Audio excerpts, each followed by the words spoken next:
How's it going, fellow Planeswalkers? Today, I have another cool brew just for you, and I'm calling it Legend, wait for it, Dairy, in a Barney Stinson voice, obviously. Okay, so this is a legendary deck. I'm using primarily legendary creatures. We do have Helm of the Host in here, obviously, and it's definitely a boatload of fun. Actually, I thought when I put it together, I thought it wouldn't be very synergistic, but it actually so happens to be quite synergistic indeed, and it works out better than you would think.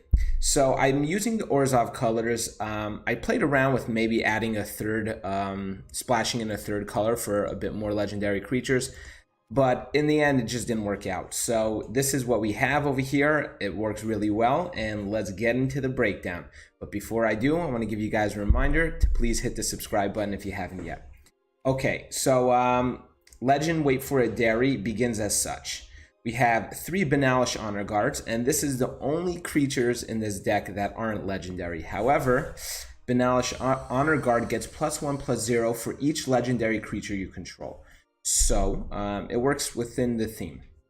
Now, the reason why sometimes it could bite me in the butt a bit is because I am running 3 Urza's Ruinous Blast, which exile all non-land permanents that aren't legendary.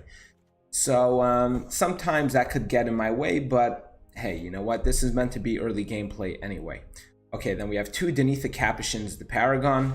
Love this card. This even helps the Helm of the Host because I could throw down the Helm of the Host for 3 instead of 4 when she's on the field. We have 2 Isareth The Awakeners. This card is actually, I threw it in because it was legendary, not because I thought it would actually work out pretty well. But this helps me returning stuff into the battlefield. And these right over here, these 4 legendary creatures, my early game legendary creatures, all have a converted mana cost of 3 or less, which works out with my Teshar Ancestor's Apostle, which I keep on a nice recycling, and then I can recycle stuff with Isareth as well. So that's some synergy for you right there. We have 4 Mortifies, 1 Profane Possession. I love this card. I always like to try to put it into some of my Orzhov themed decks. And it is a legendary enchantment as well, so it doesn't fall prey to Urza's Ruinous Blast, so that's nice. We have 2 Ajani, Adversary of Tyrants. This card is great in this deck. We have 1 Baird, Steward of Argive. I couldn't justify putting in a second, so I just put in just the 1. I like this card. It really slows down some aggro decks. If you put a Helm of the Host on it, you could really lock them up real good, as my last video demonstrated quite well. We have 2 Settle the Wreckages, 2 Shalai Voice of Plenties. You get Helm of the Host on Shalai Voice of Plenty, and then all your stuff become hexproof because they can't even target any of the Shalais. So it's all good in the hood when this happens. We have 2 Teshar Ancestor's Apostle. This is to bring some stuff back onto the field. Really great 4-drop legendary creature, and it also has flying, so that's nice. Then we have 1 Josu Vest Lich Knight. Now, I'm not going to be getting the kicker off him, but for 4 mana, a 4/5 with Menace, I find that to be pretty cool. We have 1 Ariel Knight of Windgrace. I put this in here simply because he's a legendary creature, not because he fits the theme. 2 Helms of the Host, 2 Lyra Dawnbringers. Lyra, as you can imagine, does very well in any deck, so let alone in a legendary deck. So we have 3 Urza's Ruinous Blast. This is a great form of removal in this deck. It doesn't destroy, it exiles, and not just creatures, all non-land permanents that are legendary. So if my opponent's tying my stuff up with either Conclave Tribunals, if they're tying it up with Ixalan's Binding, if it ties it, pretty much anything that isn't legendary is going to go by. So that's pretty cool. Then we have 1 Yargle, Glutton of Urbog. You get him down on the field, you have a Johnny, Adversary of Tyrant, and he becomes pretty mean really quickly.